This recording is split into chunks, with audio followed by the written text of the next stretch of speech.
La madrugada en Colima se quebró de golpe cuando las alarmas comenzaron a retumbar en las calles vacías.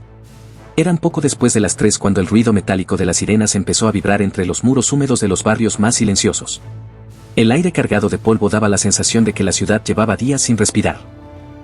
Una camioneta sin placas atravesaba una zona sin nombre, apenas iluminada por lámparas titilantes, dejando atrás motocicletas tiradas, radios encendidos en canales clandestinos y una antena improvisada que seguía parpadeando como si emitiera advertencias a alguien que ya no estaba ahí para escucharlas. Todo ocurría tan rápido que parecía coreografiado. El operativo Pez Vela 2025 había sido activado sin previo aviso, y lo que las autoridades descubrirían esa noche no solo superaría los reportes preliminares, sino que rompería por completo la percepción de control en el Estado. Y antes de continuar, si estás viendo este video, recuerda suscribirte a México Despierto, activar la campanita y dejar tu like.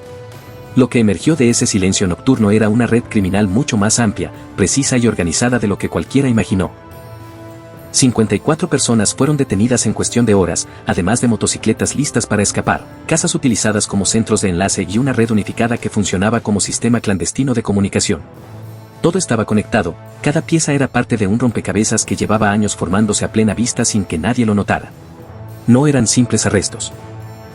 Eran engranes de un mecanismo cuidadosamente ensamblado que había estado expandiéndose en silencio por Manzanillo, Tecomán, Villa de Álvarez y la capital, zonas donde para muchos habitantes el sonido de los disparos dejó de ser motivo de alarma y se convirtió en un recordatorio cotidiano de que algo no estaba bien. En una de las primeras intervenciones, una patrulla avanzaba sin luces, con los elementos tensos, apuntando hacia pasillos oscuros que parecían tragarse el movimiento. El olor a marihuana rancia se mezclaba con el aroma metálico de las armas recién desenfundadas. En el pavimento aparecían dosis de cristal marcadas con plumón, como si alguien hubiera querido clasificar la mercancía con prisa. Sobre una mesa improvisada hecha con 2 cajas de refrescos, una computadora mostraba un mapa digital que no correspondía a ninguna base legal, líneas, símbolos y rutas que parecían creadas para operar fuera de cualquier sistema. La Marina y la Fiscalía habían trazado una operación precisa, diseñada para no dejar resquicios, sin permitir que los objetivos escaparan ni que destruyeran evidencia. Desde la Ciudad de México, Harfuch supervisaba cada movimiento como quien observa una cirugía a corazón abierto. Su postura era tajante, no habría retrocesos ni negociaciones. A esa hora de la madrugada, la ciudad aún no entendía lo que estaba ocurriendo. La noche avanzó y los detenidos cayeron uno tras otro sin oportunidad de reacción. Algunos ni siquiera pudieron apagar los radios, otros trataron de esconder droga en cajas de comida o dentro de juguetes. Uno de ellos llevaba una pistola artesanal junto a un cuaderno lleno de rutas, horarios y claves que indicaban una estructura disciplinada. Esa vivienda no era un refugio casual, era un punto de coordinación regional operado con precisión. Cuando el sol intentó salir, un helicóptero ya sobrevolaba la ciudad. Desde arriba, Colima parecía otra, retenes en los accesos, calles bloqueadas, barrios bajo vigilancia silenciosa. Los reportes que llegaban eran inquietantes. Se hablaba de señales activas desde antenas camufladas, llamadas fuera de patrones civiles, dispositivos alterados para funcionar sin rastreo y una red que, lejos de desorganizarse, parecía preparada para resistir desde las sombras. En una vivienda sin fachada, los agentes hallaron una pared falsa. Detrás de ella, una maraña de cables soldados, un módem sin número de serie, un router mutilado y un disco duro etiquetado simplemente como rutas.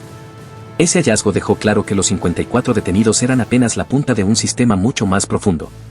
En otra zona localizaron una moto encendida, una pistola casera sobre el asiento y una libreta con horarios escritos a mano. No había personas cerca, solo papeles con nombres tachados que el viento arrastraba como si quisiera borrar la historia antes de que alguien la leyera. Lo preocupante no era lo que la gente veía, era lo que no veía. Lo que mantenía todo en marcha era invisible. Y la noche aún no terminaba. Mientras una unidad avanzaba por el Boulevard Miguel de la Madrid, detectó movimiento anormal dentro de un inmueble previamente asegurado. 3 sujetos intentaban recuperar una motocicleta incautada y, al verse descubiertos, dispararon antes de huir. Uno fue detenido con identificaciones falsas y dosis de droga, otro cayó junto a un canal pluvial y el tercero se desvaneció entre callejones. Lo alarmante era la sincronización, actuaban como si alguien los estuviera guiando en tiempo real.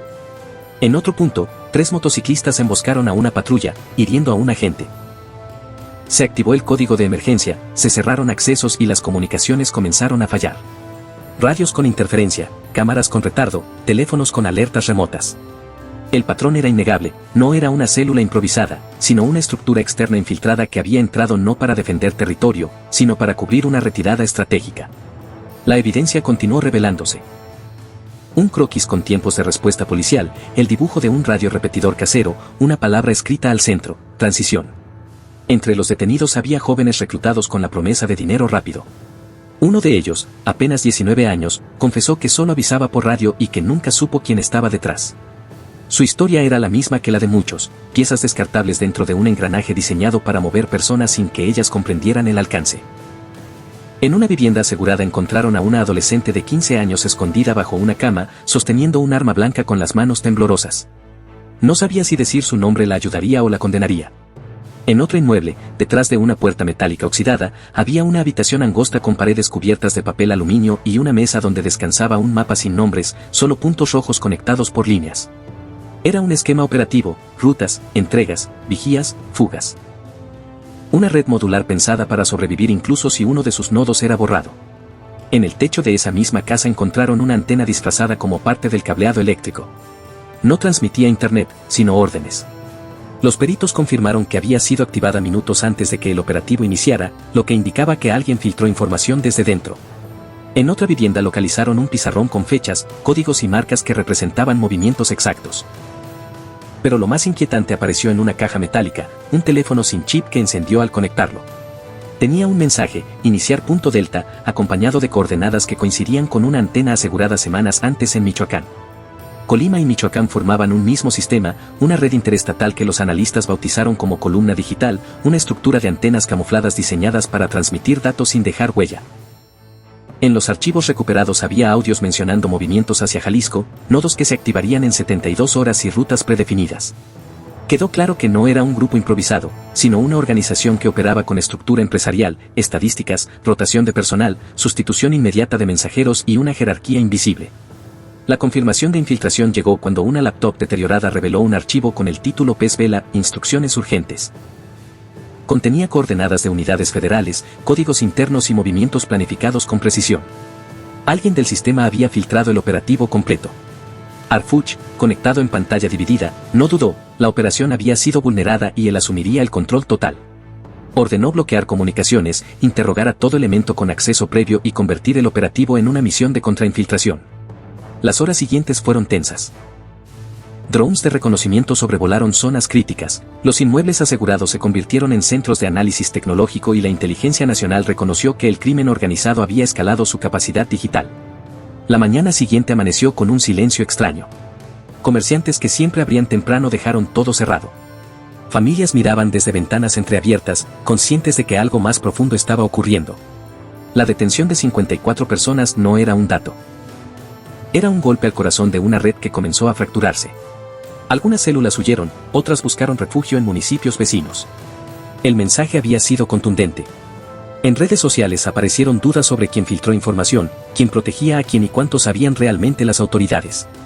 Los grupos criminales guardaron un silencio calculado, el tipo de silencio que viene antes de un reacomodo. El último disco duro hallado contenía datos que sacudieron la versión oficial. PES Vela había logrado desarticular una estructura que llevaba meses operando bajo las sombras, pero el desafío real sería sostener esa presión. Las detenciones, las antenas, los drones, los mapas, todo sugería que la red podía recomponerse si el Estado daba un paso atrás. En la colonia El Diezmo, una mujer observó en silencio como un convoy militar pasaba frente a su casa y murmuró algo apenas audible: entraron, ahora falta que se queden. Esa frase resume lo que Colima siente hoy. Temor, esperanza y duda. Arfuch lo dijo sin rodeos en su mensaje final: no vinieron solo a detener, vinieron a quedarse hasta que esto acabe. ¿Y tú, qué lees esto? ¿Cuánto tiempo más podrás ignorar lo que sucede antes de que te alcance a ti?